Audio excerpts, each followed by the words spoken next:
Hello friends, मैं अजीत आपका स्वागत और अभिनंदन करता हूं आपके अपने YouTube channel prep with Ajit में।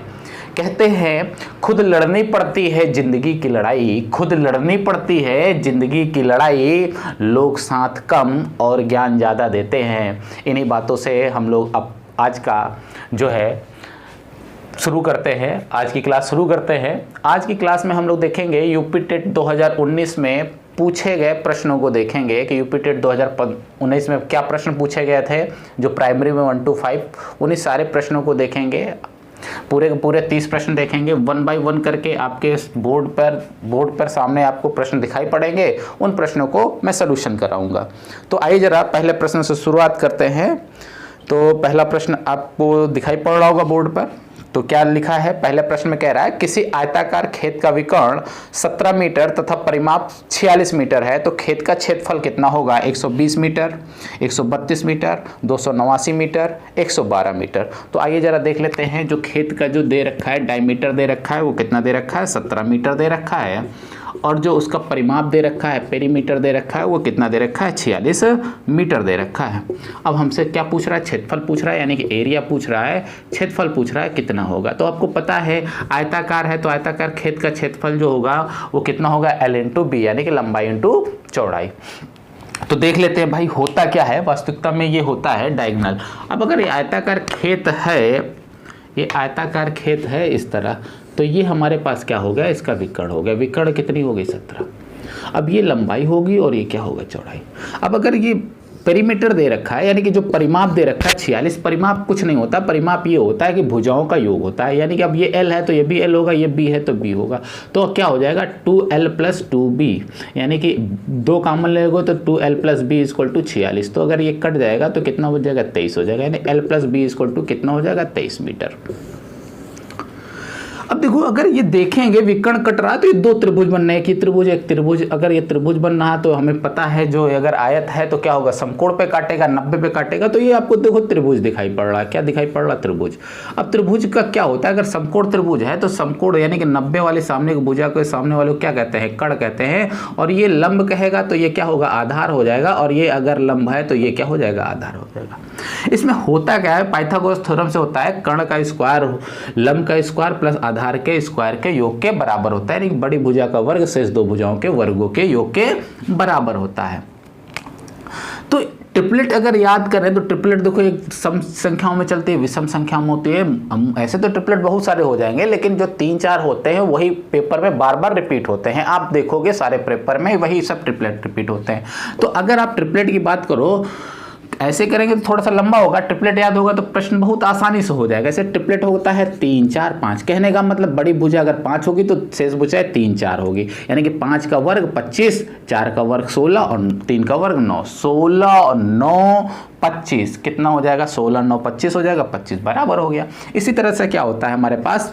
5 12 13 होता है। फिर क्या होता है? 7 3 21 24 25 होता है। फिर क्या होता है? 9 36 9 चौक 36 और 4 40 और 1 41। इसी तरह से होता है 8 15 17, 8 15 17। तो आप देखोगे यही ट्रिपलेट पूछा गया हमसे। देखो प्रश्न में यही पूछा गया। देखो अगर ये समकोण त्रिभुज है, एक त्रिभुज बनना है हमारे पास, ये त्रिभुज बनना है, तो बड़ी भुजा कितनी है? 17। तो 2 शेष भुजाएं कितनी होंगी? एक होगी 15 और दूसरी कितनी होगी? 8। तो ये मान लो 15 हो गई और ये कितना हो गया? 8 हो गया। तो ये देखो, आप देखोगे लंबाई और चौड़ाई का योग 23 आ रहा है। देखो 15 8 कितना होता है? 23, यानी कि यही हमारे पास ट्रिपलेट दे रखा है, कोई नहीं दे रखा है। अब कह रहा है कि हमारे पास एरिया बताओ। तो एरिया क्या होता है? लंबाई इंटू चौड़ाई। तो 15 8 कितना हो गया? 120। 15 8 कितना हो गया? 120। क्षेत्रफल कितना हो गया? 120 मीटर स्क्वायर, क्योंकि यूनिट स्क्वायर होता है। पहला प्रश्न हो गया। दूसरे प्रश्न को देखते हैं हम लोग। ये याद कर लीजिएगा ट्रिपलेट। दूसरा प्रश्न बोल क्या रहा आपसे? बोर्ड पे देख रहे हैं तो आपको प्रश्न आ रहा है, बोर्ड प्रश्न को पढ़ें आप। देखो दूसरा प्रश्न क्या कह रहा है?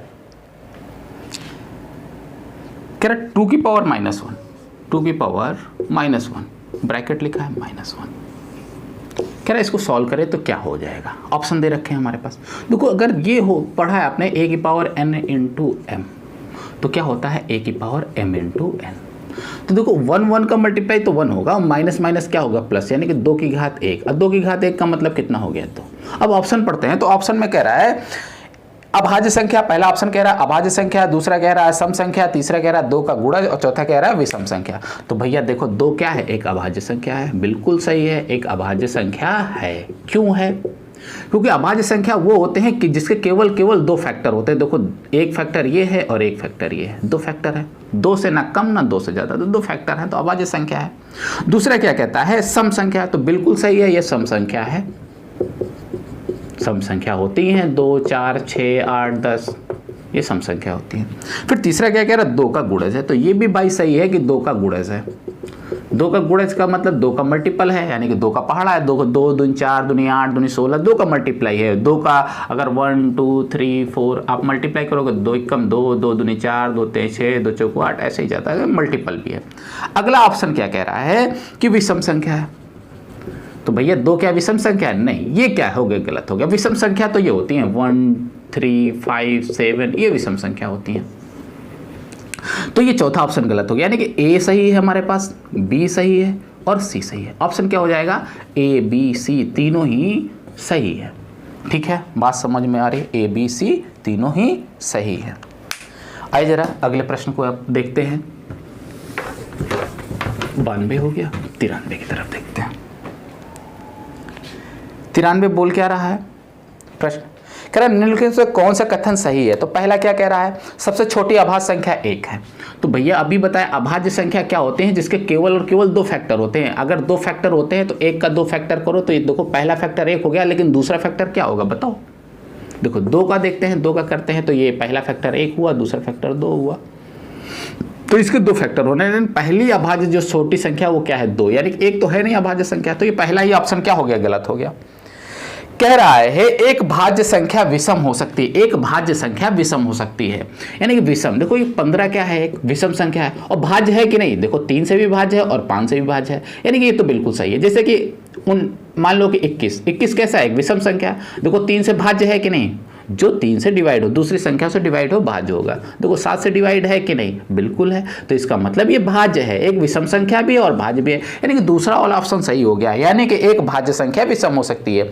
तीसरा ऑप्शन क्या कह रहा है, कोई सम अभाज्य संख्या नहीं है। अब भैया यही तो 2 एक सम संख्या है कि नहीं है, और अभाज्य भी है, इसका मतलब ये क्या हो गया, गलत हो गया तीसरा ऑप्शन। चौथा ऑप्शन भी हो गया, 2 अभाज्य संख्याओं का योगफल सदैव अभाज्य संख्या होती है। 2 अभाज्य संख्याओं को मान लो, देखो पहले अभाज्य संख्या 2 है और तीसरी अभाज्य संख्या कितनी है 3, तो यहां तो 5 हो रहा है, लेकिन आप बताओ एक 3 भी क्या है अभाज्य संख्या, और ये क्या होगा 5 भी क्या है अभाज्य संख्या। अब दोनों को जोड़ो तो कितना हो गया 8, तो क्या ये अभाज्य संख्या आई? नहीं, ये तो भाज्य संख्या है ना, ये क्या है, भाज्य संख्या है।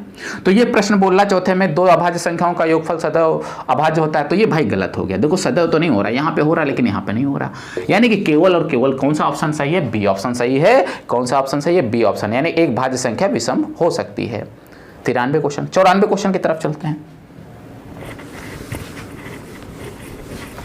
तो बोर्ड पे आप देखते रहें, बोर्ड पे आपको सारे प्रश्न दिखाई पड़ेंगे। 94 प्रश्न क्या बोल रहा है, कह रहा है बहुभुज के अंता एवं बाह्य कोण का अंतर कितना है 60। तो अंता कोण यानी कि internal angle minus external angle कितना दे रखा है 60, और हम लोग जानते हैं कि एक इंटरनल और एक एक्सटर्नल का योग कितना होता है 120। अच्छा प्रश्न बोल क्या रहा था, प्रश्न बोल रहा है एक बहुभुज के अंता कोण और बाह्य कोण का अंतर 60 है, तो बहुभुज की भुजाओं की संख्या ज्ञात करनी है। अब ये कैसे बोल रहा है, एक इंटरनल एक्सटर्नल का हमारे पास ये गिवन है, यानी कि दिया गया है, और ये हम जानते हैं, हमें पता है। कैसे पता है, देखो अगर ये त्रिभुज है, अगर मान लो ये 80 है, ये 70 है, तो ये कितना होगा 30 होगा, 8 7 15 15 30 180, त्रिभुज के तीनों कोणों का योग 180 होता है। तो ये देखो अंदर कोण बना, इसलिए आंतरिक कोण कहते हैं, इंटरनल एंगल कहेंगे, और ये बाहर वाला कोण यानी कि बाह्य कोण करेंगे। अब एक सीधी रेखा पे कितने कोण बनता है 180 बनता है, तो अगर ये भाई 80 है तो ये कितना हो जाएगा 100। देखो इंटरनल और एक्सटर्नल का कोण का योग कितना हो गया 180। अब देखो एक कैसा है, मान लो ये 60 है, ये 60 है और ये 60 है, समबाहु त्रिभुज है या फिर इक्विलेटरल ट्रायंगल है। तो देखो अब ये 60 है तो ये कितना हो जाएगा 120 से, क्योंकि सीधी रेखा क्या बनती है 180 की बनती है। तो देखो ये इंटरनल एंगल कहलाएगा, एक एक्सटर्नल एंगल कहलाएगा, ये दोनों का योग कितना होता है 180 होता है। दूसरी बात क्या है कि अगर ये 120 है तो यहाँ पे भी 120 हो जाएगा, और ये 120 है तो यहाँ पे भी 120 होगा, क्योंकि 180 का बनेगा। तो देखो बाहरी कोणों का योग कितना होता है, 120 120 120, 12 बन 4 बढ़ते हैं 36, 360 होता है। एक कोई भी डायग्राम हो, मान लो कि ये चतुर्भुज है। अब ये देखो चतुर्भुज है, चतुर्भुज कैसा है, वर्ग है या फिर आयत है। अगर पता है आयत है तो सब 90-90 के हो जाएंगे, ठीक है, 90-90 के हो जाएंगे। तो ये 90 तो बाहर के भी 90 हो जाएगा, क्योंकि एक 180 का होता है सीधी रेखा, सीधी रेखा 180 को तो 90 तो ये भी 90, सीधी रेखा 90 180 को होता है, ये 90 तो ये भी 90, और ये देखो 90 तो ये भी 90। अब देखो बाह्य कोणों का योग कितना होगा, 9 9 18 9 27 9 4 36, यानी कोई भी डायग्राम बनाओ बाह्य कोणों का योग कितना होता है, 360। अगर हम ये भैया क्या कर दें, इसको क्या कर दें, घटा दें, तो देखो ये प्लस माइनस कैंसिल हो जाएगा, माइनस का 2e, ई का मतलब एक्सटर्नल एंगल। अब घटाएंगे तो माइनस का आ जाएगा 60। अब माइनस माइनस कैंसिल होगा, ई बराबर कितना होगा, 60/120 में से, अच्छा सॉरी 180 होता है ना, बता ही रहे आपको। एक आंतरिक और बाह्य कोणों का योग कितना होता है, 180। तो कितना हो जाएगा भाई, 180 में से 60 जाएगा, कितना बचेगा, 120। कितना होगा, 120/2, कितना हो गया, 60 हो गया। क्लियर हो गया। तो एक एक्सटर्नल बराबर कितना हो गया, 60।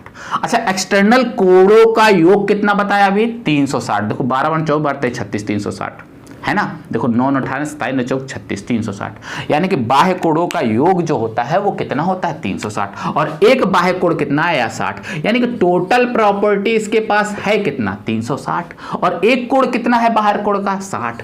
तो कितने भाई होंगे, 60 से भाग कर दो, 6 भाई, यानी कि भुजाओं की संख्या कितनी होगी, 6 होगी। अब देखो यहाँ पे एक बाह्य कोण कितने का है, 120 का है कि नहीं है, 120 का है, और कितने कोणों का योग होता है, 360 होता है। 120 से भाग कर दोगे तो भुजाओं की संख्या कितनी आ जाएगी, 3 आ गई। देखो एक बाह्य कोण कितने का है, 90 का है, और कितने योग कितना होता है बाह्य कोणों का, 9 18 27 9 4 36, 360 होता। अगर एक बाह्य कोण से आप भाग कर दोगे तो भुजाओं की संख्या आ जाती है। देखो 1 2 3 4 भुजाओं की संख्या, देखो 1 2 3।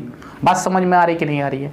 तो हमें दे रखा है एक आंतरिक और बाह्य कोणों का है अंतर दे रखा 60। हम लोग जानते हैं एक आंतरिक और बाह्य कोण का योग कितना होता है, 180, क्योंकि एक सीधी रेखा बनेगी, एक सीधी रेखा बनेगी, 180 का होता है।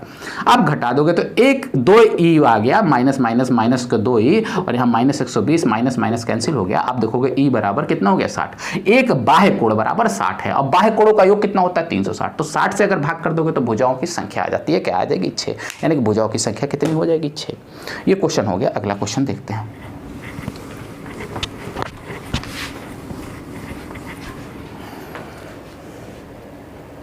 कह रहा है एक सरल रेखा पर बिंदुओं की संख्या कितनी होगी, एक सरल रेखा पर बिंदुओं की संख्या कितनी होगी। भैया एक सरल रेखा यानी कि सरल रेखा सीधी रेखा है।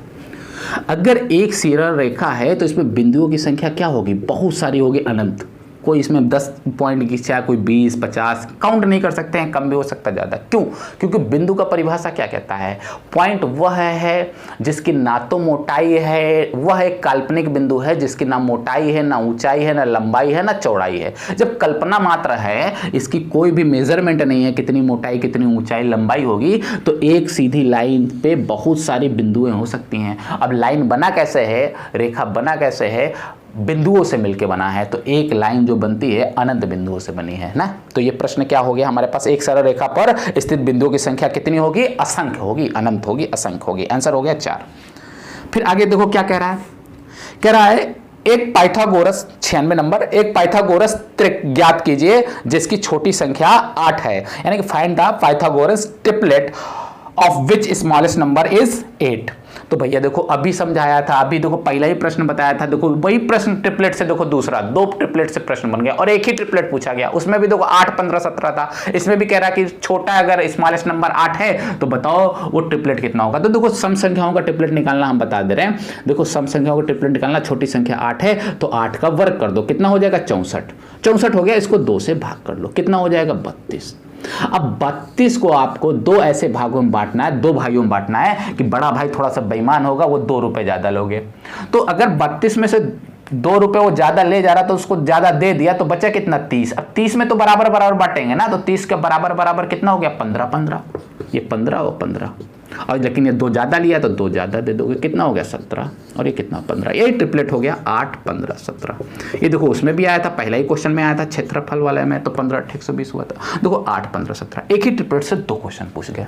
ठीक, तो अब मान लो कि अगर निकालना होगा 6 का, छोटी संख्या 6 का, तो 6 का कितना हो गया 36, 36 का आधा कर दिया तो आप कितना हो गया 18। बड़ा भाई बेईमान है, 2 ज़्यादा लेगा तो कितना हो जाएगा 16, 2 ज़्यादा हटा दिया, 2 हटा दिया तो 16, 16 को बराबर बराबर बांटेगा तो 8 होगा, दूसरा 8 होगा, 2 ज़्यादा ले लेगा तो ये कितना हो जाएगा 10। यानी कि ट्रिपलेट क्या होगा 6, 8, 10। ये सम संख्याओं का। विषम संख्याओं का ट्रिपलेट निकालने का क्या तरीका था, अभी 3, 4, 5 बताया था कि नहीं। तो छोटी संख्या कितनी है 3, 3 का वर्ग करो 9। अभी यहाँ पे क्या कर रहे थे, आधा कर रहे थे, यहाँ पे आधा नहीं करेंगे, क्यों, क्योंकि ये ज्यादा बेईमान था ना, इसलिए आधा करना पड़ रहा था, 2 ज्यादा ले रहा था। ये थोड़ा कम बेईमान है, अभी बेईमान है, कम बेईमान है, यानी कि ये बस 1 रुपए ज्यादा लेता है अपने भाई से। तो अगर 9 रुपए में से 1 रुपए ज्यादा लेगा तो 1 निकाल दिया, अब बचा 8, 8 तो बराबर बराबर लेगा ना, 4 और 4, 1 ज्यादा ले रहा तो कितना हो गया 5। यानी कि ट्रिपलेट देखो 3, 4, 5। अब इसी तरह से मान लो 5 का निकालना होगा, 5 का भी बताया था, तो 5 का वर्ग कितना होगा 25, 1 ज़्यादा लेगा तो निकाल दिया, कितना बचा 24, 24 कितना हो गया 12 और 12, 1 जोड़ दिया कितना हो गया, देखो 5, 12, 13। तो ये सब ट्रिपलेट आप निकालना भी जान गए, और 4 ट्रिपलेट याद कर लोगे तो पेपर में वही 4 ट्रिपलेट को मल्टीपल ही रिपीट होता रहता है। अब ये आंसर हमारे के पास क्या हो गया 8, 15, 17 हो गया। चलिए अगले प्रश्न की ओर चलते हैं।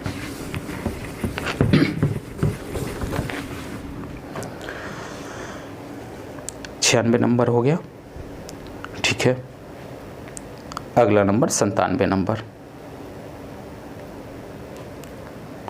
बोर्ड पे देखें 97 नंबर क्या बोल रहा है। तो 97 नंबर बोला है, कह रहा है जेड का मान याद करिए। अगर क्या लिखा हो 41, 7, जेड 8 और ये किससे डिविजिबल हो 9 से विभाज्य हो, तो 9 का डिविजिबिलिटी पूछ रहा है। 9 का डिविजिबिलिटी अब हमें पता है, कह रहा है कि 41, 7 और ये जेड लिखा है, क्या लिखा है जेड लिखा है, ये जेड लिखा है, जेड और 8 और 9 से विभाज्य है, तो जेड का मान क्या होगा। तो 9 का डिविजिबिलिटी ये कहता है संख्याओं के अंकों का योग यदि 9 का मल्टीपल है, 9 का गुणज है, तो पूरी संख्या क्या होगी 9 से विभाज्य होगी। अब ये संख्या कह रहा है 9 से विभाज्य है, इसका मतलब ये 9 का मल्टीपल है, 9 का मल्टीपल है, 9 का गुणज है, यानी कि 9 से पूरा विभाज्य होगी। तो आप देखोगे अगर 4 और 1 5, 5 और 7 करेंगे 12, 12 8 करेंगे 20, कितना हो गया 20, अंकों का योग कितना 20। अब ये कह रहा है 9 से भाज्य यानी कि 9 का मल्टीपल होना, तो 9 का पहाड़ा पड़ोगे 9, 9, 18, 9, 27। अब ये 20 है, अब कटेगा कितना 27, तो बताओ 20 से 27 होने में कितना जोड़ना होगा 7, यानी कि ये जेड का मान कितना होगा 7 होगा। अब देखो कह दो नचोक 36 भी तो हो सकता है, तो 36 लाने के लिए यहाँ पे कितना जोड़ना पड़ेगा 16 जोड़ना पड़ेगा। तो एक ही जगह है तो 2 लोग को कैसे बैठा सकते हो, एक ही लोग को बैठा लोगे ना, तो यहाँ पे आएगा कितना 7 आएगा, आंसर हो जाएगा 7। अगले प्रश्न की तरफ देख लेते हैं 98 की तरफ देख लेते हैं। तो 98 बोल क्या रहा है, कह रहा है 21, 60 इक्वल टू 2 की पावर a इंटू 3 की पावर b इंटू 5 की पावर c। अगर ये गिवन है तो हमें बताना है 3 की पावर a इंटू 2 की पावर माइनस b इंटू 5 की पावर माइनस c को बताना है। तो चलो देख लेते हैं। अब ये देखो बहुत आसान हो गया, क्योंकि ये आधा प्रश्न सॉल्व कर दिया। देखो 2 हो गया, ये 3 हो गया और ये क्या हो गया 5 हो गया। तो बस 21, 60 को जैसे एलसीएम निकाल दो वैसे ही एलसीएम निकाल दो। पहले 2 से भाग कर लो, 3 से भाग कर लो, 5 से भाग कर लो। देखो हम यहाँ पे कर दे रहे हैं 2160। तो 2 से भाग किया तो 2 एकम 2, अब 1 में भाग नहीं जाएगा, 0 लगा दिया, 16 हो गया, 2 8 16 0 हो गया। फिर 2 से भाग किया, 2 पंचे 10, 2 चौको 8 0 हो गया। फिर 2 से भाग किया, 2 दूनी 4, 2 सत्ते 14 0 हो गया। फिर 2 से भाग किया, 2 एकम 2, 2 तेईस 6, 2 पंचे 10। फिर 3 से भाग किया, 3 3 9, 3 चौक 12, 1 बचा, 3 पचे 15। फिर 3 से भाग किया, 3 एकम 3, 3 पचे 15। फिर 3 से भाग किया, 3 पचे 15। फिर 5 से हम लोगों भाग किया, 5 एकम 5। यानी कि देखो 2 कितनी बार आ गया, 1 2 3 4 4 बार, यानी कि 2 कितनी बार आ गया 4 बार। तो 2 की घात कितनी हो गई 4। फिर 3 कितनी बार आ गया, 1 2 3 3 बार आ गया, तो 3 की घात कितनी हो गई 3। और फिर 5 कितनी बार आया है 1 बार, तो 5 की घात कितनी हो गई 1। अब तुलना कर देंगे, 2 की घात 1, 3 की घात b और 5 की घात c। देखो 2 यहाँ पे भी लिखा है, 2 यहाँ पे भी लिखा है, तो 2 के ऊपर क्या बना है a बना है, 2 के ऊपर क्या बना है 4। अगर बेस बराबर होते हैं तो उसके पावर बराबर होंगे, यानी कि a बराबर कितना हो गया 4। अब देखो यहाँ 3 लिखा है, यहाँ पे कितना 3, 3 के ऊपर क्या बना b और 3 के ऊपर क्या बना लिखा है 3, तो b बराबर कितना हो गया 3। अब यहाँ देखो 5 लिखा है, यहाँ 5 के ऊपर 1 लिखा है, 5 के ऊपर C, तो C बराबर कितना हो गया 1। अब यही A B C निकल गया, बस यही लिख देना है यहाँ पे। तो 3 की घात 1 है, A बराबर कितना है 4, तो 3 की घात 4 हो गई, गुणा कर दिया। 2 की घात माइनस B है, तो B बराबर 3, तो माइनस का 3 हो जाएगा। फिर 5 की घात माइनस C है, C की घात C बराबर 1 है, तो माइनस का 1 हो गया। अभी देखो घात जितनी बार होती है ना उतनी बार लिख के गुणा करते हैं। तो भाई देखो 3 की घात 4 है, तो 3 को 4 बार लिखा जाएगा और गुणा कर दिया जाएगा। तो 3 9 9 27 दिया, कितना हो गया 81 हो गया। तो क्या कर लेंगे 81। अब दूसरी बात ये है, जो अगर माइनस पावर है ना तो नीचे आएगा तो प्लस होगा, अगर नीचे माइनस है तो ऊपर ले जाएंगे तो प्लस हो जाएगा। ये जो माइनस और प्लस में चेंज होता है इसको नीचे ले जाएंगे तो प्लस में चेंज हो जाएगा, यानी कि 2 की घात कितना हो जाएगा 3 और गुणे 5 की घात कितना हो जाएगा 1। माइनस है तो नीचे ले आओ, प्लस हो जाएगा। अब 2 की घात 3 का मतलब कितना हो गया, तो 2 की घात 3 का मतलब हो गया 2 को 3 बार लिख के गुणा कर देना। तो देखो 2 दूनी 4 दूनी 8, ये कितना हो गया 8 हो गया। और 5 को एक बार लिखोगे 5, तो 8 5 40, ये 8 गुणे 5 कितना हो गया हमारे पास 81/40। आंसर हो गया 81/40। बहुत आसान है, कुछ नहीं करना, ये जो लिखा है इसी को फैक्टर कर देना, जितनी बार जो संख्या आएगी तुलना कर देंगे, वहाँ पे मान रख देंगे, आ जाएगा 81/40। ये हो गया प्रश्न। अगला प्रश्न देखो, अब मैथ में रीजनिंग पूछ दिया है इसमें। अगले प्रश्न को देखते हैं तो जरा,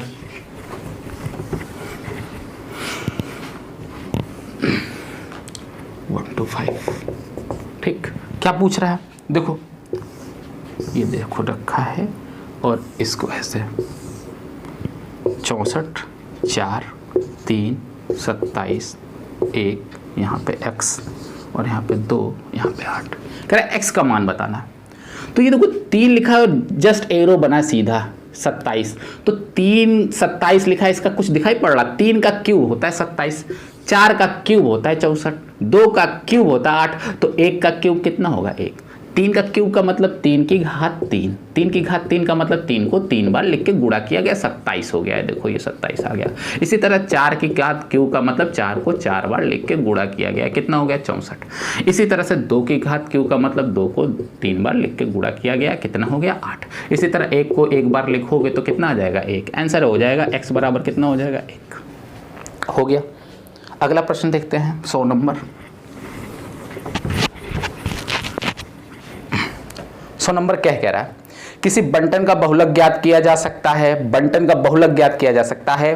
पहला ऑप्शन है से कम संचयी बारंबारता वक्र द्वारा, से अधिक संचयी बारंबारता वक्र द्वारा, और फिर आवर्ती बहुलक द्वारा और आयत चित्र द्वारा। आंसर हो जाएगा आयत चित्र द्वारा, आयत चित्र द्वारा, ठीक है। तो बहुलक ज्ञात किया जाएगा भाई, तो बंटन का बहुलक जो ज्ञात किया जाता है आयत चित्र द्वारा ज्ञात किया जाता है। तो ये पता होगा तो आप टिक मार दोगे, इसमें सोल्यूशन तो है नहीं, तो ठीक है, तो यही आपको याद होना चाहिए। अगला कह रहा है, एक आयत की लंबाई 60% की वृद्धि करने पर उसकी चौड़ाई में कितने प्रतिशत की कमी की जाए जिससे आयत का क्षेत्रफल ना बदले। तो भैया देखो परसेंटेज पढ़ा रखा है, आप पीछे एक वीडियो देख सकते हो। अब देखो 60% है, 60% का मतलब कितना होता है 3/5 होता है। वहां आप सीख जाओ कैसे ही निकाला गया। अब ये बताया था बढ़े बढ़ाओ घटे घटाओ, अब बढ़ रहा तो बढ़ा देंगे, क्या कर देंगे नीचे वाले ऊपर जोड़ देंगे, तो 5 से वो कितना हो रहा है 8 हो रहा है लंबा। तो भैया कितना कम कर दे पहले इतना हो रहा है, कितना कम कर दे पहले इतना हो जाए। तो अब बताओ 5 से 8 हो रहा है, तो पहले तो 5 ही था ना, तो पहले 5 के बराबर लाना होगा, तो कितना कम करना होगा 3। किस में से 8 में से कम करेंगे तभी तो 5 आएगा, तो 8। अब देखो 3/8 का मतलब होता ही है 37.5%। आंसर हो गया, याद होगा। अगर नहीं याद है तो परसेंटेज बनाने के लिए 100 से गुणा कर दोगे, 37.5% आ जाएगा। और नहीं याद होगा तो देखो परसेंटेज पढ़ा होगा तो फ्रैक्शन लिखा होगा, 1/8 का मतलब 12.5%। अब ये 3/8 है तो यहाँ 3 से गुणा किया होगा तभी तो 3/8 है, तो यहाँ आप 3 से गुणा कर दोगे, तो 5 से 15 यहाँ से लगा, 3 3 6 7 हो जाएगा, 3 1 कम 3, देखो 37.5%। या फिर आप देखो 1/8 है तो 1/8 को 3 बार जोड़ दोगे तो 3/8 हो जाएगा, तो 12.5 3 बार जोड़ दो तब भी हो जाएगा 37.5। 12 बार 4 बार 36 और आधा 3 बार जोड़ोगे तो 1.5, और 36 और 1.5 कितना हो गया 37.5%। तो आंसर हो गया 37.5%। आप सीधा सीधा कर लो, ऐसे तो याद होना चाहिए आपको, नहीं याद है तो परसेंटेज बनाने के लिए 100 से गुणा करें। अगला प्रश्न देखें, कह रहा है एक घन का आयतन संख्यात्मक रूप से उसकी भुजाओं की लंबाई के योग के बराबर है। घन का संपूर्ण पृष्ठीय क्षेत्रफल कितका वर्ग इकाई में है। ठीक है ना। संपूर्ण पृष्ठीय क्षेत्रफल पूछ रहा है, उसका आयतन दे रखा है, उसके भुजाओं के योग के बराबर है। तो घन की जिसकी लंबाई चौड़ाई ऊंचाई सब बराबर होता है उसे घन कहते हैं। और घन का जो आयतन होता है ये पता होना चाहिए क्या होता है, भुजा क्यू। ए बराबर क्या है, भुजा, यानी ए क्या है, साइड है, साइड का क्यू होता है भुजा। ये किसके बराबर, उसके भुजाओं के योग के बराबर। तो भुजाएं कितने होते हैं, देखो घन बनाएंगे तो वर्ग से बनाए 4, 1 2 3 4, 4 भुजाएं, ये 5 6 7 8 9 10 11 12, कितनी भुजाएं, 12। और सब अगर भुजा ए है तभी तो ये ए क्यों हुआ है आयतन। तो देखो सब अगर ए लिख दोगे तो कितने ए हो जाएंगे, तो 12 ए हो जाएंगे। कितने ए हो जाएंगे, 12, क्योंकि देखो ये 4 8 9 10 11 12, कितना हो जाएगा, 12 ए। अब ये क्यों लिखा है, तो क्यों लिखा है, तो ए कितनी बार लिखा हो गया, 3 बार लिखा होगा। तो ये देखो 3 बार ए लिखा होगा तभी तो ए क्यों हो गया, एक ए से एक कैंसिल हो गया, यानी कि ए स्क्वायर बराबर कितना हो गया, 12। अब पूछ क्या आराम से, संपूर्ण पृष्ठ का क्षेत्रफल। तो इसका फार्मूला होता है, संपूर्ण पृष्ठ का क्षेत्रफल होता है 6a स्क्वायर होता है।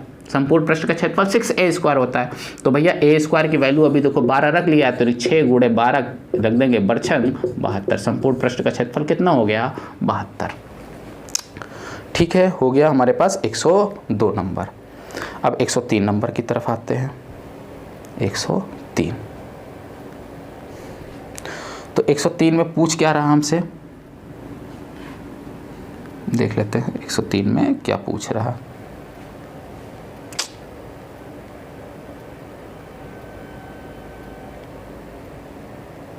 ये 102 103, ठीक है। आइए जरा 103 में पूछ रहा है हमसे, क्वेश्चन दिखाई पड़ रहा होगा आपको।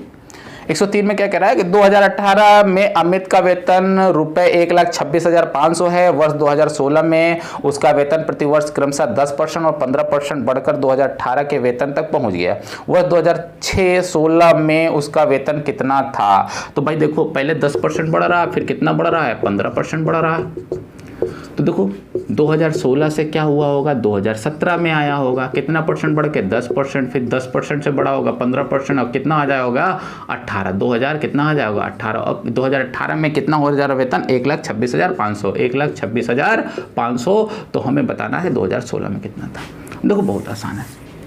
अब मान लिया 2016 में वेतन उसका कितना है, 1। अच्छा 10% बढ़ रहा, 10% का मतलब कितना होता है, 1/10। बड़े बढ़ाओ घटे घटाओ तो कितना होगा, 10 से कितना हो गया 11। फिर कितना होगा 15%, 15% का मतलब कितना होता है 3/20। अगर नहीं याद हो तो आप देखो 15% बढ़ रहा तो 100 वाली चीज 115 में बेचेगा, ऐसे भी कर सकते हो।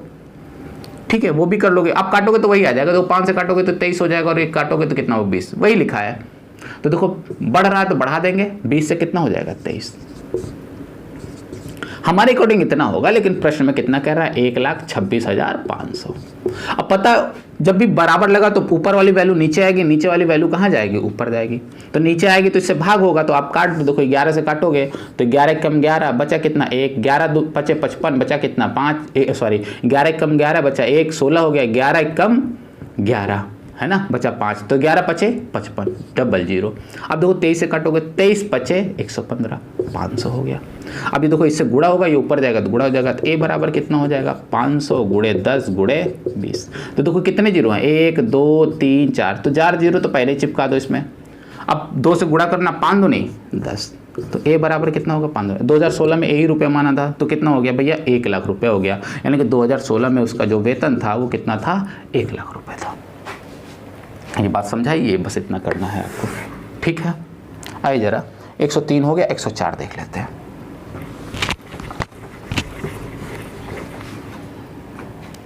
कह रहा दो संख्याओं का महत्तम समावर्तक 6 तथा लघुत्तम समावर्तक 432 है। यदि एक संख्या 48 हो तो दूसरी संख्या कितना, कह रहा।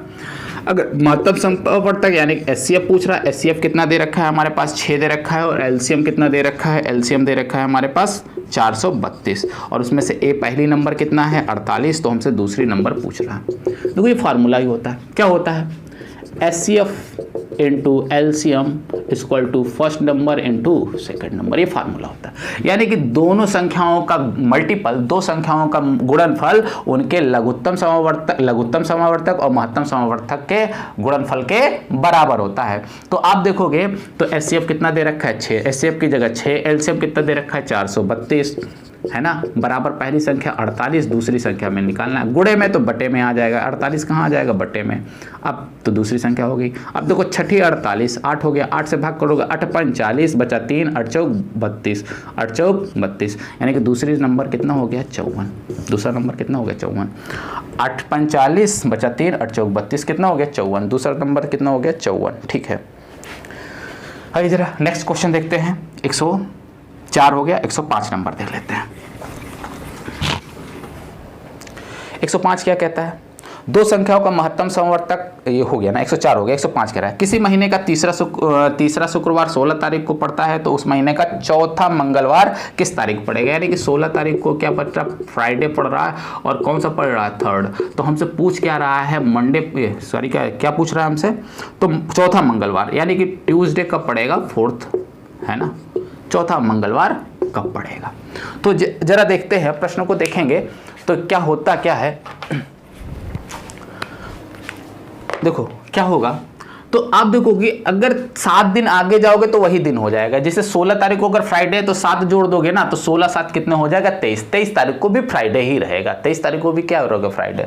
तो आप देखोगे अगर 7 दिन जोड़ रहे हो तो 7 दिन घटाओगे तब भी कितना होगा, वही दिन आ जाएगा, क्योंकि 7 ही दिन होते हैं। तो 7 दिन आगे जाओ चाहे 7 दिन पीछे जाओ वही दिन हो जाता है। तो आप बताओ, 7 दूनी 14, 7 का मल्टीपल, अगर 16 तारीख को फ्राइडे है तो 7 दूनी 14, अगर माइनस कर देंगे तो फिर 2 बचा, और 2 तारीख को भी क्या होगा, फ्राइडे ही होगा। ठीक, तो 2 तारीख को फ्राइडे होगा तो 3 तारीख को क्या होगा, सैटरडे होगा, यानी कि शनिवार होगा। फिर 4 तारीख को क्या होगा, संडे होगा, यानी कि रविवार। और 5 तारीख को क्या हो जाएगा, मंडे हो जाएगा। 5 तारीख को क्या हो जाएगा, मंडे। 6 तारीख को क्या हो जाएगा, मंगलवार। यानी कि पहला जो मंगलवार होगा वो 6 तारीख को पड़ेगा। पहला मंगलवार कब पड़ेगा, 6 तारीख। हमें चौथा निकालना है। तो पहला मंगलवार तो हमें पता है 6 तारीख को क्या पड़ेगा, पहला मंगलवार पड़ेगा। तो हम चौथा निकालना है। तो आप 7 7 का मल्टीपल देखते रहो, 7 7 जोड़ते चले जाओ। पहले एक बार 7 जोड़ा तो कितना होगा, 13 हो गया। फिर 7 जोड़ा तो कितना हो जाएगा, 20 हो गया। ये देखो दूसरा मंगलवार हो गया। फिर ये देखो तीसरा मंगलवार हो गया, और फिर 7 जोड़ दोगे तो कितना हो जाएगा, 27। ये क्या होगा, चौथा मंगलवार। तो इतना नहीं करना, आप इतना करो, एक तो मंगलवार हो गया, अब चौथा चाहिए तो 3 और जोड़ना होगा ना। तो 7 14 17 21 जोड़ दिया तो देखो कितना होगा, 27। यानी कि 27 तारीख को मंगलवार होगा, और एक कौन सा होगा, चौथा मंगलवार होगा। यही आंसर होगा, 27 तारीख को चौथा मंगलवार होगा। ठीक है, बात समझ में आ रही है। अगले प्रश्न की ओर चलते हैं। अगला प्रश्न क्या कह रहा है, कह रहा है a plus B by C. प्रश्न ये बोल रहा है a plus B by C बराबर b plus C by A बराबर c plus A by B equal to के का मान बताना। तो ऐसे तो तुलना करेंगे तो थोड़ा सा लंबा जाएगा। आप देखो क्या कर दो, वैल्यू पुट कर दो, यानी कि a बराबर b बराबर c जरा रख के देख लेते हैं जरा, यानी कि 1 1 1 रख के देख लेते हैं। क्यों, अगर देखो 1 1 रखोगे तो 1/1 कितना हो जाएगा, 2/1 हो जाएगा। यहाँ पे भी देखो ये भी 1 बराबर 1 रखा, b बराबर 1 रखा, c बराबर 1, तो 1 1 कितना हो जाएगा, 2 2/1 रख दिया, कितना हो गया, 2 बराबर आ रहा है वैल्यू। यहाँ पे 1 और 1 रख लिया तो बटे 1 से किया तो कितना होगा, ये भी 2/1। 1 का कोई नीचे मतलब नहीं है, तो k की वैल्यू कितनी आ रही है, 2 आ रही है। k बराबर कितना हो जाएगा, 2। आंसर कितना हो गया, 2। ठीक, आप कोई भी वैल्यू रख सकते हो। ऐसा वैल्यू रखो कि ये a plus B by C वही वैल्यू रिजल्ट दे जो b plus C by A result दे रखा होगा। तो हमने वैल्यू रखा, देखो 1 1 1 रख लिया, तो यहाँ पे भी 2 आ रहा है, यहाँ भी 2 आ रहा है, यहाँ भी 2 आ रहा है, तो k की वैल्यू कितनी हो गई, 2 हो गई। आंसर हो गया। ठीक है, अगला प्रश्न देख लेते हैं। कह रहा है निम्नलिखित में कोई 3 मापों को लेकर कुल कितने त्रिभुज बनाए जा सकते हैं। भुजा की माप है कितनी है, 1.2 है, 4.2 है, 5.9 है और 8.1 है। देखो एक त्रिभुज है मान लो, तो ये A है, ये B है और C है। तो A के सामने A भुजा होगी, B के सामने B भुजा, C के सामने C। कोई भी त्रिभुज तभी बन सकता है जब कोई भी दो भुजाओं का योग तीसरी भुजा से बड़ी हो, यानी कि A और B बड़ा होगा C से। अब इसी तरह से हो सकता है A और C बड़ा हो जाएगा, A और C को बड़ा कर देंगे, किससे हो जाएगा, B से। अब मान लो C और B को जोड़ दिया हमने, तो ये किससे बड़ा हो जाएगा, A से। कोई भी दो भुजाओं का योग तीसरी भुजा से बड़ा होगा। क्यों, क्योंकि अगर रचना करेंगे, मान लो ये ऐसे बना लिया, अब ये इतनी छोटी लाइन है, जब इसको कट ही नहीं करेगा त्रिभुज बन पाएगा, नहीं बन पाएगा, क्योंकि त्रिभुज योग होता है क्लोज्ड फिगर होता है, बंद चित्र होता है। तो भाई ये कट नहीं करेगा तो बंद नहीं होगा। तो कोई भी दो भुजाओं का योग तीसरी भुजा से बड़ी होनी चाहिए और कोई भी दो भुजाओं का अंतर तीसरी भुजा से छोटी होनी चाहिए, तभी त्रिभुज बनेगा। तो कोई भी दो भुजाओं का योग तीसरी भुजा से बड़ी होनी चाहिए। अब पॉइंट दिक्कत कर रहा तो एक एक अंक बाद है पॉइंट, तो सब पॉइंट उड़ा दो। तो ये कितना हो जाएगा, 12 हो जाएगा, ये 42 हो जाएगा, ये 59 हो जाएगा और ये 81 हो जाएगा। कोई फर्क नहीं पड़ेगा, सब में पॉइंट रहता, सब में हटा दिया। तो ये मान लो ए भुजा है, ये बी भुजा, ये सी भुजा और ये क्या है, डी भुजा है, मान लिया। अब चार भुजा से तो कैसे बना सकते हैं, कोई भी तीन साथ एक लेके बनाओगे कि नहीं। तो पहले बार हमने ले लिया ए बी सी, मान लो ले लिया, पहली बार हमने क्या ले लिया, ए बी सी ले लिया। दूसरी बार हमने क्या ले लिया, बी सी डी ले लिया, है ना, ए बी सी लिया। अब की बार क्या ले लिया, बी सी डी ले लिया। तीसरी बार क्या ले लिया हमने, डी ए बी ले लिया, यानी कि ए बी डी ले लिया। चौथी बार क्या ले लिया हमने, डी ए सी ले लिया, डी ए सी ले लिया, डी ए सी। अब भाई चार हैं तो चार ही तो भुजा बन पाएंगे। देखो एक ए बी सी, सब अलग अलग है। देखो A B C, B C D, A B D, D A C, कोई कॉमन नहीं है। तो देखो अगर हम कहें ए और बी को जोड़ दें, कोई दो भुजा को जोड़ते हैं, ए प्लस बी जोड़ते हैं और सी से बड़ा आना चाहिए। तो देखो ए कितना है 12 और बी कितना है 42। अगर 12 और 42 जोड़ेंगे तो 12 और प्लस 42 जोड़ेंगे तो कितना हो जाएगा, 4 54 हो जाएगा। लेकिन सी कितना है 59, ये बड़ा आना चाहिए पर आ क्या रहा है सी। जबकि देखो ए प्लस बी बड़ा होना चाहिए सी से, तभी बनेगा। लेकिन ये तो सी बड़ा है क्योंकि ये भाई देखो 54 हो रहा और ये कितना है, सी कितना है 59 हो रहा, तो ये बड़ा है। तो ये तो हमारा त्रिभुज नहीं बन सकता। अब बी सी डी लेते हैं, बी सी डी लेते हैं, तो इन दोनों को जोड़ते हैं तो देखते हैं 50 और 40 90 हो रहा है, ये तो 80 ही है। देखो अगर 50 और 40 देखते हैं 90 और ये तो 80 है, तो ये तो बन जाएगा क्योंकि बी और प्लस सी बड़ा हो रहा है डी से। ठीक है, अब देखो ए और बी डी देख लेते हैं। तो ए और बी को जोड़ते हैं, ए और बी, तो देखो 42 और 12 जोड़ेंगे 2 हो जाएगा और 4 1 5, कितना हो जाएगा, सॉरी 54। 42 12 जोड़ेंगे 54 हो जाएगा। ए बी जोड़ा हमने तो 54 हो गया और डी कितना है 81। यानी कि देखो ए प्लस बी छोटा हो रहा है डी से, जबकि ए और बी बड़ा होगा तभी बनेगा, ए और बी बड़ा होगा तभी बनेगा। तो ये क्या हो गया, छोटा हो गया हमारे पास, तो ये तो बना नहीं है हमारे पास, तो ये भी नहीं बन सकता। डी ए सी देख लेते हैं। तो डी ए सी देखो, डी 81 है, ए सी, तो ए और सी को जोड़ के देख लेते हैं। ए कितना है 12 और सी कितना है 59।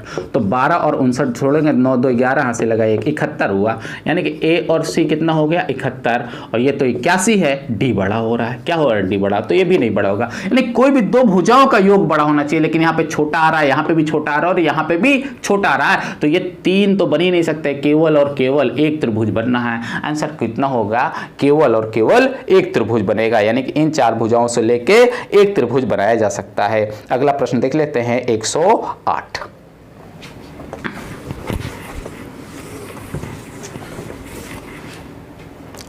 कह रहा एक भिन्न का हर अंश के 2 गुने से 1 अधिक है। एक भिन्न का क्या कह रहा है, एक भिन्न का हर अंश के 2 गुने से 1 अधिक है। अंश में 2 जोड़ने और हर में 3 घटाने पर संख्या 1 प्राप्त होती है। मूल्य भिन्न ज्ञात करिए। अब देखो ऊपर वाले को अंश कहते हैं, नीचे वाले को हर कहते हैं, अंश बटे हर। तो अब कह रहा है एक संख्या का हर अंश के 2 गुने से 1 अधिक है। तो अंश देखो अगर x मानोगे तो हर कितना होगा 2 गुना, 2 गुने से 1 अधिक है। तो अंश जो हर है अंश के 2 गुने, तो 2 गुना कर दिया 1 अधिक कर दिया, तो ये हमारे पास भिन्न हो गया। ये क्या हो गया, यही हमारे पास क्या हो गया, भिन्न। ये तो कह रहा है एक भिन्न, क्या कह रहा है, कह रहा है एक भिन्न है जो हर अंश के 2 गुने से 1 अधिक है। अब कह रहा है अंश में 2 जोड़ने पर और हर में 3 घटाने पर एक रिजल्ट प्राप्त होता है। तो अंश में भैया हमने क्या कर दिया, 2 जोड़ दिया, क्योंकि प्रश्न कह रहा है कि ऐसा करो, अंश में 2 जोड़ो, तो हमने 2 जोड़ दिया।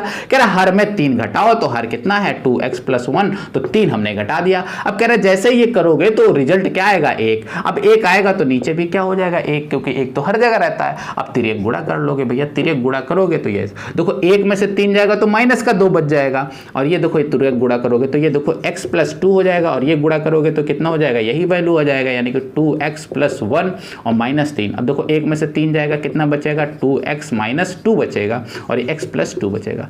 अब देखो x प्लस है उधर जाएगा तो क्या हो जाएगा, माइनस हो जाएगा, 2x में से x जाएगा, कितना बच जाएगा, x बच जाएगा। और देखो माइनस है तो इधर आ जाएगा तो क्या प्लस हो जाएगा, तो 2 और 2 कितने हो जाएंगे 4, यानी x की वैल्यू कितनी हो गई, 4 हो गई।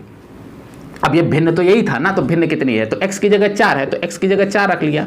अब यहाँ x की जगह 4 रखोगे, 4 दूनी 8 और 1 कितना हो जाएगा 9, यानी वो भिन्न कितने था 4/9, यही तो रखोगे, x की वैल्यू रख दिया हमने, कितना हो जाएगा 4/9 हो जाएगा।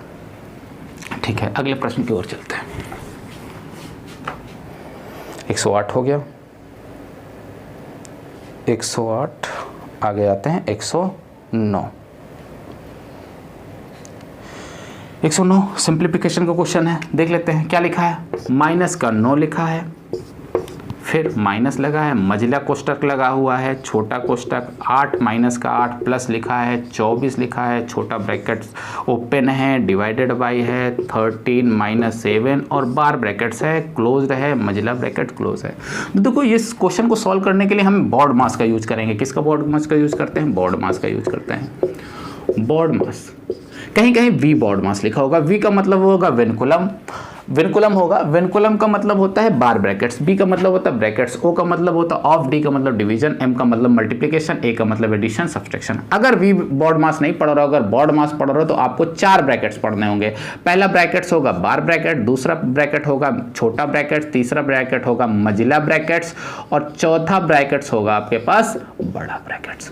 सबसे पहले इसको सॉल्व करते हैं, फिर दूसरे नंबर पे इसको, तीसरे नंबर पे इसको, चौथे नंबर पे इसको, फिर ऑफ को सॉल्व करते हैं। ऑफ का मतलब क्या होता है, गुणा होता है। पहले ऑफ को सॉल्व करोगे आप, ठीक है, पहले ऑफ को सॉल्व करोगे, उसके बाद किसको सॉल्व करोगे, डिवीजन को सॉल्व करोगे। किसको सॉल्व करोगे, डिवीजन को सॉल्व करोगे। उसके बाद आप किसको सॉल्व करोगे, मल्टीप्लिकेशन को, फिर क्या करोगे, एडिशन को सॉल्व करोगे और उसके बाद आप सब्सट्रैक्शन को सॉल्व करोगे। अगर ये चीजें आप सॉल्व करोगे तभी रिजल्ट आपके पास बिल्कुल सही आएगा, या फिर अगर आप इसको अगर सही सिस्टमेटिक ढंग से नहीं करते हो, अगर ऑर्डर चेंज करते हो, फिर आपका रिजल्ट गलत आ जाएगा। ठीक है ना, तो हमें इसी क्रम में चलना होगा, सॉल्व करना होगा। तो सबसे पहले बार ब्रैकेट्स को सॉल्व करते हैं, तो यहाँ बार ब्रैकेट्स मिल गया। देखो भाई 13 में से 7 गया तो कितना बच गया हमारे पास 6, कितना बच गया 6 बच गया। अब देखो ये भागित है तो 24 को 6 से भाग करोगे तो 6 चौक 24, तो ये देखो ब्रैकेट खोलोगे तो ये प्लस का 4 आएगा, ये कितना है माइनस का 8। अगर माइनस के 8 में से 4 रुपए गए, यानी कि उधार के 8 रुपए हैं, 4 रुपए हम दे रहे हैं, तो अभी भी तो उधार के 4 रुपए होंगे, यानी कि माइनस का 4। अब ब्रैकेट खोलोगे तो देखो माइनस माइनस कितना हो जाएगा, प्लस, कितना होगा प्लस का 4, यानी कि माइनस का 9 और प्लस का 4। तो बताओ 9 में से 4 गया, कितना बचेगा माइनस का 5। आंसर कितना हो जाएगा, माइनस का 5। ठीक है ना, देखो ये 4 हुआ, प्लस का माइनस का 8, तो माइनस का 8 में से 4 गया, माइनस का 4 बचा, माइनस माइनस कितना हो गया प्लस, माइनस का 9, माइनस का 9 में से प्लस का 4 गया तो भी कितना होगा। ये देखो डिफरेंस है, डिफरेंस कर दिया। कौन सा बड़ा है, माइनस वाला बड़ा है, इसलिए माइनस का सिंबल, प्लस वाला बड़ा होता तो प्लस का सिंबल कर लेते हैं। नेक्स्ट क्वेश्चन देख लेते हैं हम लोग।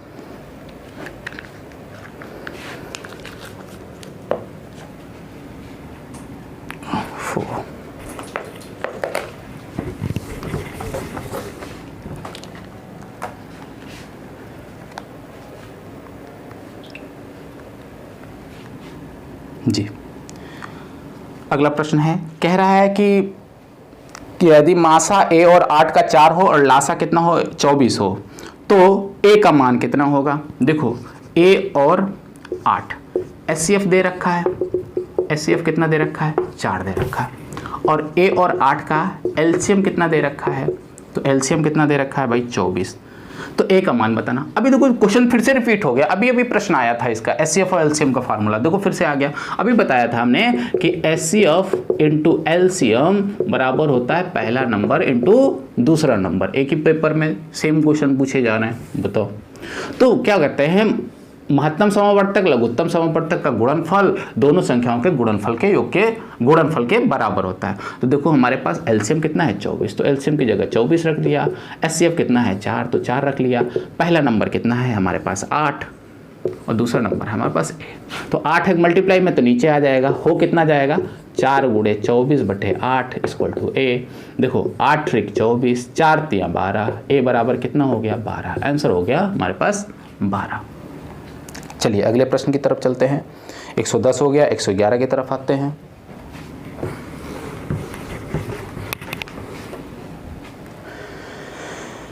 तो 111 क्या कह रहा है, एक कमरे की लंबाई 10% घटाई गई, पहले 10% घटाई गई, लंबाई 10% घटाई गई, चौड़ाई क्या कह रहा है 20% बढ़ाई गई, और ऊंचाई क्या कह रहा है हमारे पास सॉरी चौड़ाई भी घटाई गई और ऊंचाई क्या कर रहा है 5% बढ़ाई गई। इस कमरे के आयतन में कितने प्रतिशत परिवर्तन हुआ।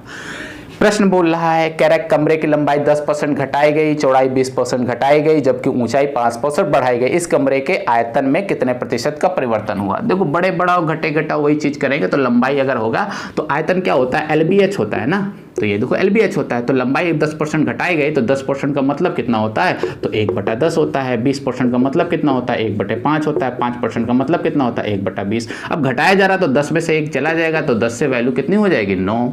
अब फिर यहाँ घटाया जाता तो 5 में से 1 घटेगा, तो 5 वाली वैल्यू कितनी हो गई 4। अब यहाँ पे बढ़ रहा है तो 20 में से 1 जुड़ेगा, तो 20 वाले से कितना हो जाएगा 21। देखो ये L है, ये B है और ये H है। पहले 10 था, बाद में 9 हो गया घटने के बाद। इसका 10% देखो घट गया, 1 हो जाएगा। इसका भाई 20% घटाना है, तो कितना 5 है, पहले 5 था अब 4 हो गया, अब 20 है तो 21 हो गया, बढ़ रहा है। अब तो गुणा कर दो, 20 5 100 और 100 में 10 से गुणा करोगे कितना हो जाएगा 1000। आप यहाँ गुणा करोगे 21 चौके कितना हो जाएगा 84, यानी कि 4 और 8 84 है। 84 गुणे 9 आ जाएगा, 9 चौक 36 और 9 72 3 75, यानी कि 3 5 6। तो भाई देखो पहले 1000 है, बाद में 756 हो रहा, कमी हो रही है। तो कितने कमी हो रही, तो देखो कितना होगा, 4 जोड़ोगे 60 हो जाएगा, 4 40 हो जाएगा और 8 हो जाएगा, 8 तो 244। कितने कमी हो रही, 244। 1000 पे कितने कमी हो रही, 244। तो परसेंटेज पूछ रहा, तो बताओ किस पे कमी हो रही है, पहले वाले अमाउंट पे कमी हो रही है। तो 1000 परसेंटेज बनाने किससे गुणा, 100 से गुणा। 2 जीरो से 2 जीरो का 1 जीरो है कि नहीं है, 1 जीरो तो 1 अंक बाद दशमलव लग जाएगा बाएं से, तो 24.4% की क्या आ जाएगी, कमी आ जाएगी। 4 10 60 100, ठीक है 244, 24.4% की कमी आ जाएगी। ठीक है, अगले प्रश्न की तरफ बढ़ते हैं हम लोग।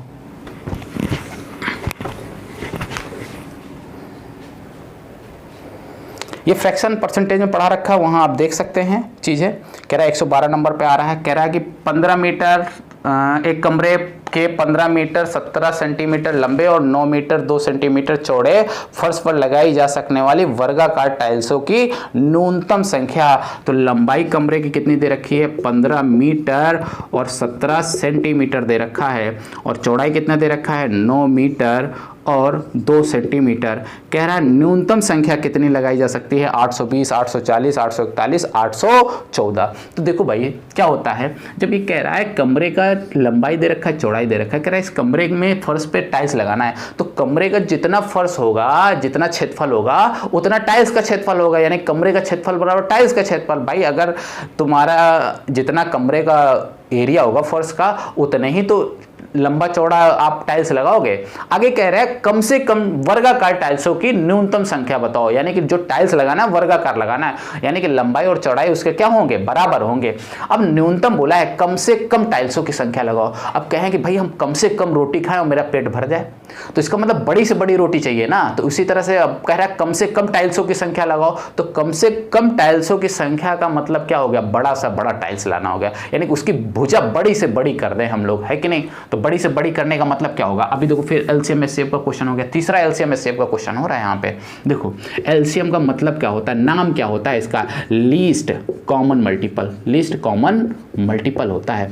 तो लीस्ट का मतलब कम से कम, जब भी आ जाए कम से कम बताओ या न्यूनतम बताओ, तो वहां पे एलसीएम निकालना होगा। और एचसीएफ का मतलब कितना होता है, हाईएस्ट, हाईएस्ट है ना, हाईएस्ट कॉमन फैक्टर।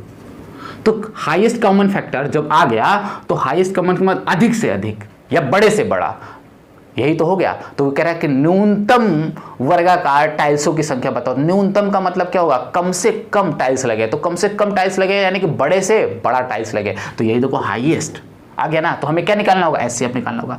अब दिक्कत यहाँ है कि यहाँ पे मीटर है और यहाँ पे क्या है, सेंटीमीटर। तो एक चीज में परिवर्तित कर ले, या तो इसको मीटर बना लें या तो क्या बना लें, सेंटीमीटर। मीटर बनाएंगे तो देखो, क्योंकि 1 मीटर बराबर होता है 100 सेंटीमीटर, तो 1 सेंटीमीटर बराबर 1/100, तो 100 से भाग करोगे तो दशमलव में आ जाएगा। अब दशमलव को नहीं लगाना चाहते तो इसको सेंटीमीटर में कन्वर्ट कर दो, तो लंबाई कितना होगा, 1 मीटर बराबर 100 सेंटीमीटर, तो 15 मीटर बराबर 1500 सेंटीमीटर, क्या हो जाएगा 1500, ये सेंटीमीटर हो जाएगा, और 17 सेंटीमीटर तो कितना हो जाएगा, 1517 सेंटीमीटर हो जाएगा। अब देखो 1 मीटर बराबर 100 सेंटीमीटर, तो 9 मीटर बराबर 900 सेंटीमीटर, और 2 सेंटीमीटर और जोड़ दोगे कितना हो जाएगा, 902 सेंटीमीटर। बात समझ में आ रहा है, लंबाई और चौड़ाई।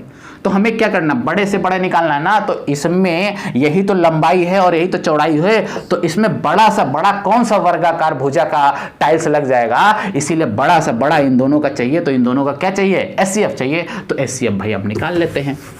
तो HCF निकालने का भाग विधि द्वारा छोटे वाली भुजा से बड़ी वाली भुजा में क्या कर देना, भाग करना, वही HCF निकलता है। तो 902 को करना है 1517 में भाग करना।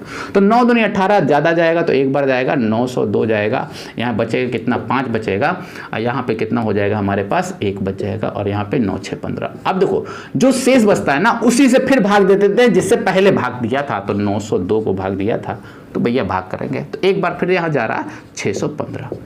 तो 7 5 12, 7 आ गया हमारे पास। यहाँ 10 हुआ तो 9 9 में से 1 गया, 8 आ गया, और 8 में से 2 6 गया, 2 2 87, कितना हो गया 615। अब जाएगा कितना, 2 बार जा रहा। 7 दूनी 14, हाँ से लगा 1, 8 दूनी 16, 1 17, हाँ से लगा 1, 2 दूनी 4, 1 5, घटा लोगे तो कितना आ जाएगा, 1 आ जाएगा, और 7 4 11, 41 आ गया। कितना आ गया, 41।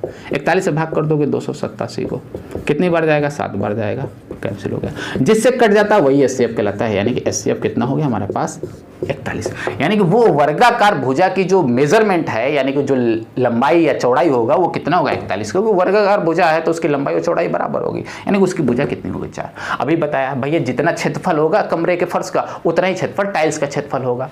तो भैया कमरे का क्षेत्रफल बराबर क्या होगा, टाइल्स के क्षेत्रफल के बराबर होगा, ठीक है ना। तो भाई देखो अभी इसका क्षेत्रफल कितना हो गया, लंबाई इंटू चौड़ाई होता है, आयत का क्षेत्रफल लंबाई इंटू चौड़ाई, तो 15 17 गुणे कितना हो जाएगा, 902। अब इसका क्षेत्रफल कितना होगा, भुजा स्क्वायर होगा 41 गुणे 41।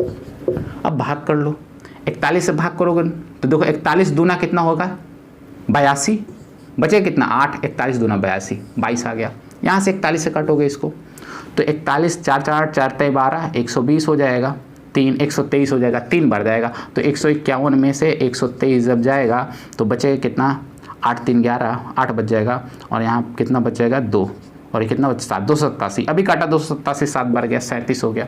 तो 37 गुणे 22, 37 गुणे 22 देख लेंगे, 37 गुणे 22 कितना आ जाएगा, 7 दूनी 14 और 3 दूनी 6 7 74 74, कितना आ जाएगा 4 7 4 11, 814, कितना आ रहा 814। 37 और 22 का गुणा करोगे कितना आ रहा 814। तो भाई टाइल्सों की संख्या कितनी हो गई, 814 हो गई, ठीक है। तो 814, ठीक है। अगला देख लेते हैं, अगला प्रश्न 113।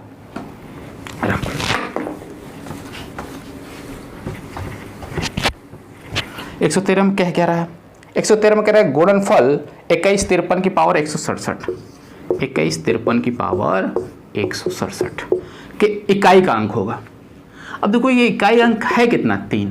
तो देखो कोई भी संख्या होती है ना, वो कोई भी संख्या होती है 4 अंकों बाद रिपीट जरूर होती है। 3 की पावर 1 करोगे 3 आ जाएगा, 3 की पावर 2 करोगे 9 आ जाएगा, 3 की पावर 3 करोगे कि 27 हो जाएगा, 3 की पावर 4 करोगे 81 हो जाएगा, और फिर से 3 की पावर देखो 5 करोगे तो कितना हो जाएगा 203 और 8 3 24 243, और फिर 3 की पावर अगर 6 करेंगे तो कितना हो जाएगा, 3 को 9 आ जाएगा, 4 3 12 हैं, 3 8 3 24, ठीक है। 3 को 9 और 4 3 चौक 12 से लगा 3 6 729। देखो अब देखो 3 से रिपीट फिर हो गया, फिर देखो 9 रिपीट हो गया, यानी 4 तो अलग अलग डिजिट आए, क्या एक अंक 3 आया, फिर 9 आया, फिर 7 आया, फिर 1, यानी कि 4 डिजिट अलग अलग आया, फिर संख्या क्या हो रही है, रिपीट हो रही है, यानी कि 4 अंक बाद संख्या रिपीट होती है। तो 167 को 4 से भाग कर लो तो 4 चौक 16, बचा कितना 4 1 कम 4, तो शेष कितना बच गया 3। हमें शेष से मतलब भाग से नहीं मतलब है, तो भाग 41 वगैरह है, तो 41 कहता है 41 बार 4 4 संख्या रिपीट हो चुकी है, यानी कि 41 बार रिपीट हो गई हैं, तो इससे 41 से मतलब नहीं होता, बस शेष से मतलब होता। शेष कितना बचा 3। अब शेष अगर 1 बचता तो इकाई की पावर जो भी संख्या होती है उसकी घात कर देते, 1 बचता तो 1 कर देते, 2 बचता 2 कर देते, 3 बचता 3, यहाँ पे कितना बचा है 3, तो 3 की घात 3 कर देना। 3 की घात 3 का मतलब होता है 3 को 3 बार लिख के गुणा करना, आसान है। 3 3 9 3 27, यानी कि इकाई का अंक कितना हो गया 7। आंसर कितना हो गया 7। अगर मान लो 4 से भाग करते तो कुछ शेष ना बचता, 0 बचता। जब 0 बचता है, यहाँ पे संख्याएं 4 हैं तो 3 1 बचा तो 1 ले लिया, 2 बचा 2 ले लिया, 3 बचा 3 लिया, लेकिन कभी 4 शेष बचेगा नहीं तो 4 नहीं ले पाएंगे, इसलिए जब शेष कुछ नहीं बचेगा तो उसकी घात कितना कर देंगे 4 कर देंगे। चलिए 113 हो गया, 114 देख लेते हैं। 114 नंबर, कह रहे एक भिन्न के अंश को 20% और उसके हर को 25% बढ़ा दिया जाए तो भिन्न 3/5 हो जाते तो मूल भिन्न। तो फिर से क्वेश्चन रिपीट हो गया, फिर भिन्न से आ गया। अभी भिन्न किया था हम लोगों ने, कह रहा अंश हर का 2 गुने से 1 अधिक है, ऐसा तो हर अंश में कितना जोड़ने पर 2 जोड़ने पर, हर में 3 घटाने पर, वही क्वेश्चन देखो उसी तरह से फिर से आ गया। देखो ऊपर वाले x/y तो उसको अंश कहेंगे और नीचे वाले को क्या कहेंगे, हर कहते हैं। तो ये क्वेश्चन अगर भिन्न x और y है, x/y है, माना भिन्न क्या है, x/y है। तो प्रश्न क्या बोल रहा है, कह रहा है कि अंश को 20% बढ़ाने पर हर को 25% क्या करना है, बढ़ा दिया जाए तो 3/5 हो जाता है। तो अंश है तो बढ़ा दिया भाई, कितना बढ़ा रहा है, 25% बढ़ा रहा है, कितना बढ़ा रहा है, 20%। अंश को क्या बढ़ा रहा है, 20%। तो 20% बढ़ाया, हर चीज अपने आप में 100% होता है, 20% बढ़ाया तो कितना हो गया, 120% हो गया। और इसको 25% बढ़ाया तो कितना हो गया, 125% हो गया। अब प्रश्न में क्या कह रहा है, 3/5 हो रहा है। कितना हो रहा है, 3/5। अब पता तिर्यक गुणा होता है तो ये नीचे जाएगा और ये कहाँ जाएगा, ऊपर। तो x/y यही भिन्न है हमारे पास, तो 3/5 गुणे में हो जाएगा 125 बटे कितना हो जाएगा, 120। आप काटोगे तो देखोगे कितना कट जाएगा, तो 3 चौके 12, 40 हो जाएगा। ठीक, 5 से काटोगे तो 5 दूनी 10 बचा 2, 5 25। फिर 5 से काटोगे 5 25 और 5 40, यानी कि हो कितना गया, 5/8। वो भिन्न कितनी थी, x/y इक्वल टू कितना आ गया, 5/8। वो भिन्न कितनी थी, 5/8 थी। अगला क्वेश्चन 115 देखते हैं।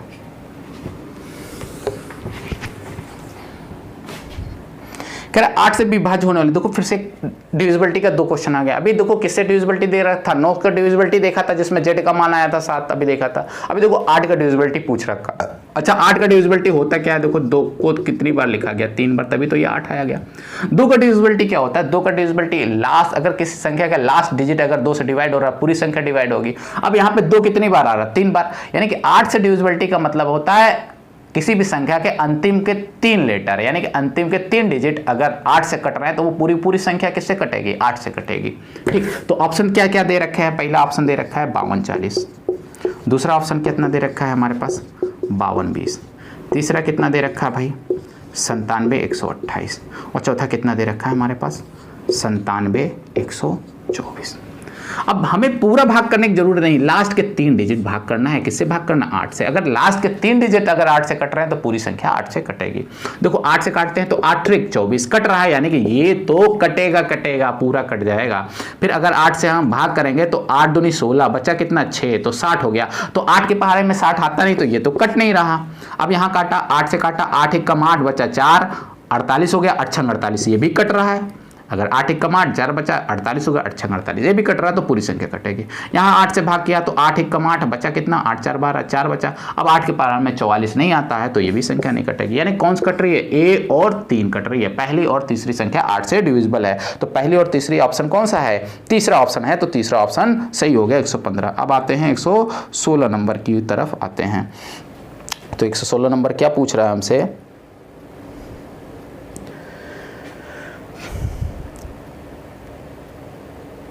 देखो 116 नंबर पूछ रहा है एक त्रिभुजाकार प्रिज्म में कितने शीर्ष होंगे, एक त्रिभुजाकार प्रिज्म में कितने शीर्ष होंगे। तो देखो प्रिज्म का क्या होता है, प्रिज्म जैसा नीचे दिखाई पड़ता है वैसे ऊपर दिखाई पड़ता है। पिरामिड में ऐसा नहीं होता, नीचे अगर एक दिखाई पड़ेगा पिरामिड जो भी बनेगा, ऊपर एक जगह मिला होगा पिरामिड होगा, तो प्रिज्म हो गया।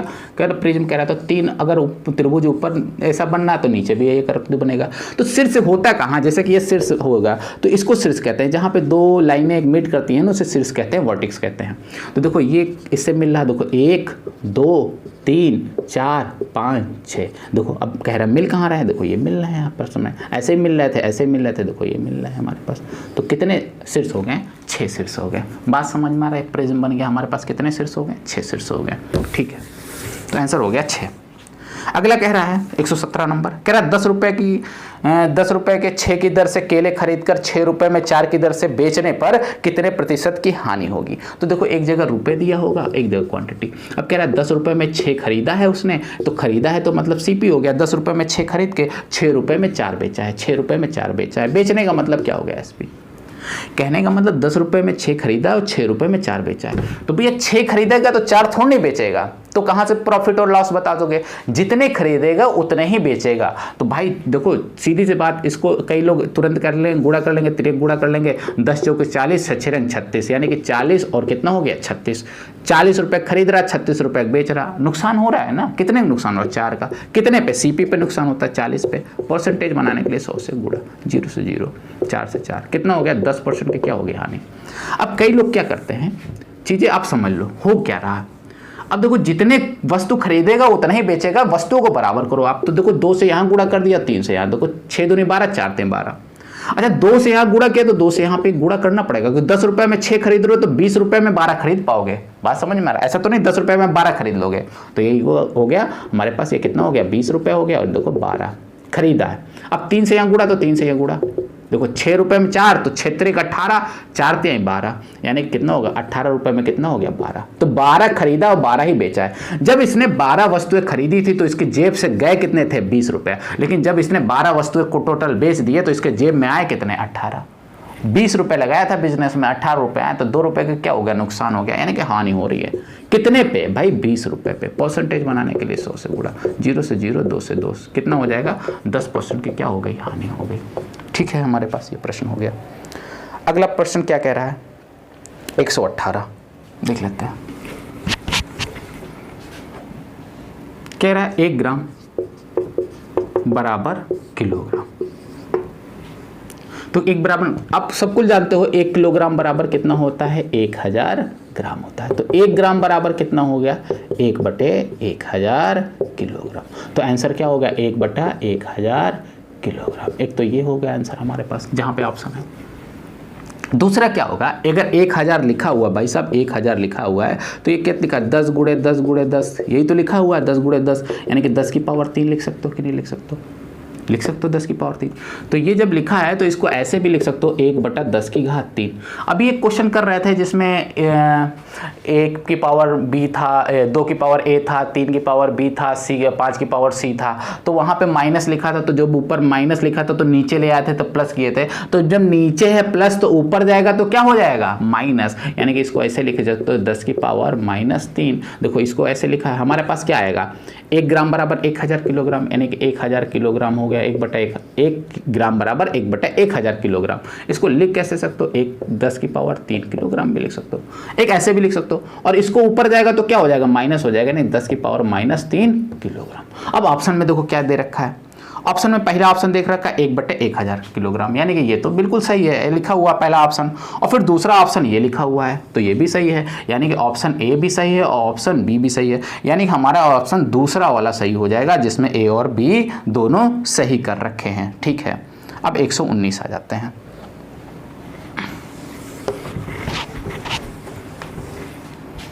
क्या कह रहा है? 0.01 का स्क्वायर का प्रतिशत बताओ। पहले स्क्वायर देखो, 5 का स्क्वायर है तो क्या करोगे? 5 गुणे 5 क्या करोगे? 25, यानी कि जो जितनी घात होगी उतनी बार लिखा जाएगा। तो इसकी घात है तो 0.01 गुणे कितना होगा? 0.01। ये तो हो गया हमारे पास। अब प्रतिशत परसेंटेज पूछ रहा, परसेंटेज बनाने के लिए क्या करते हो भाई साहब? 100 से गुणा करते हो। देखो पॉइंट हटाओगे तो 2 अंक बाद लगा 2 जीरो हो जाएगा, 100 से 100 कैंसिल हो जाएगा। अब ये क्या हो गया? 0.01 गुणे 1 कितना हो गया? 0.01 आ गया परसेंटेज। एक तो ये सही है हमारे पास। अब क्या होगा? अब देखो दशमलव लगा तो इसको दशमलव को हटा सकते हो कि नहीं? हटा सकते हो, बिल्कुल हटा सकते हो। 100 हो गया, ये भी परसेंटेज सही। इसको क्या लिख सकते हो? 1/100 परसेंटेज। तो ये भी लिख सकते हो, 0.01% भी लिख सकते हो और इसको ये भी लिख सकते हो, यानी कि ये भी ऑप्शन में है और ये भी ऑप्शन है, दोनों सही हो जाएंगे। देखो पहला ऑप्शन ए ऑप्शन दे रखा है, ए ऑप्शन में ये ऑप्शन है और उसके बाद 1/100, यानी कि दोनों सही है। ए और बी दोनों सही है। ए और बी कौन से ऑप्शन सही है? चौथा ऑप्शन सही है जिसमें ए और बी दोनों सही कर रखे हैं। अगला क्वेश्चन देखते हैं 120 प्रश्न, 120 नंबर। क्या कह रहा है? दो संख्याओं का अंतर दे रखा है। दो संख्याओं का कितना दे रखा है? 5, और उनका क्या दे रखा है? गुणनफल कितना दे रखा है? 36। उनके व्युत्क्रमों का अंतर बताना। तो दो संख्या मान लो ए दे रखा है और बी दे रखा है, इनका अंतर कितना दे रखा है? 5, और इनका मल्टीप्लाई क्या दे रखा है हमारे पास? 36। हमें व्युत्क्रम का मतलब पलट देना, यानी कि नीचे कुछ नहीं है तो 1 है तो पलट दिया तो 1/a हो गया, अंतर हो गया 1/b। यही क्या करना? व्युत्क्रमों का अंतर बताना। तो आप देखो एलसीएम लोगे तो ए और बी, ए से भाग करो, ए कैंसिल हो जाएगा, बचेगा कितना बी, अंतर आ जाएगा। बी से बी भाग करोगे, बी कैंसिल होगा, बचेगा कितना ए। देखो बी माइनस ए, देखो ए अंतर ही तो दे रखा है, तो कितना दे रखा है 5, और गुणनफल कितना दे रखा है 36। देखो ए बी देकर 36, आंसर कितना होगा 5/36। आपको ये सब नहीं करना, बस याद रखना है। क्या याद रखना है? अगर आपके पास अंतर दे रखा हो, गुणनफल दे रखा होगा, तो आपसे पूछेगा व्युत्क्रमों का अंतर पूछेगा, तो बस अंतर बटे आप क्या लिख दोगे, गुणनफल लिख दोगे। यही आपका आंसर हो गया 5/36, डायरेक्ट यही आंसर रखना है आपको। और एक प्रश्न और पूछेगा, क्या पूछेगा, योग दे रखा होगा कोई संख्या का, योग दे रखा है, एक्स दे रखा होगा, और मान लो कि गुणनफल दे रखा होगा, गुणनफल कुछ दे रखा जेड, तो आपको पूछेगा व्युत्क्रमों का योग बताओ, तो क्या हो जाएगा x/z हो जाएगा। बात समझ में आ रहा? यहाँ अंतर की जगह वहां पर योग दे रखा होगा, और गुणनफल की जगह तो गुणनफल दे रखा होगा। तो यहाँ अंतर दे रखा है इसलिए व्युत्क्रमों का अंतर पूछा है, और यहाँ पे योग दे रखा होगा तो पूछेगा व्युत्क्रमों का योग, तो योग बटे गुणनफल, और यहाँ अंतर दे रखा तो अंतर बटे क्या हो जाए गुणनफल। तो इसमें कुछ दिमाग नहीं लगाना, ये सब मत करना है, बस ये कर देना। अंतर जब भी व्युत्क्रमों का अंतर पूछेगा तो अंतर ऊपर लिखोगे और गुणनफल क्या लिखोगे नीचे, अंतर बटे गुणनफल, व्युत्क्रमों का अंतर।